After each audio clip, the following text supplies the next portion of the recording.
The best way to stay stuck in life? Simple. Step 1. Wait for motivation. Only work when you feel like it. If you're tired, skip it. If it's uncomfortable, quit. Because clearly progress should feel amazing 24/7. Want to start that business? Wait for the perfect idea. Thinking of changing careers? Let the fear of failure decide for you. Want to improve your life? Watch one more motivational video and call it research.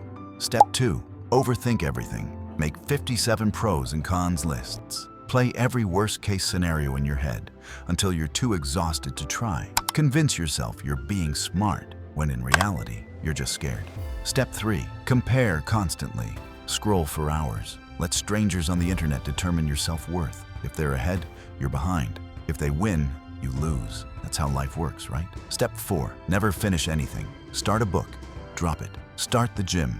Quit, then disappear and call it a soft launch. Consistency is overrated. Start fresh every Monday until you forget what you even started. Step 5. Wait for the right time. The stars must align. Your bank account must be perfect. Your mental health must be healed. Because obviously the best time to begin is never. Blame everything except yourself, your parents, the government, your zodiac sign, literally anything, as long as you don't take responsibility. Do all of this, and I promise you'll stay stuck forever. No growth, no change, just a never-ending cycle of almost starting, almost trying, almost living. But hey, if that's what you're aiming for, you're doing great. Now, how many of these are you already following?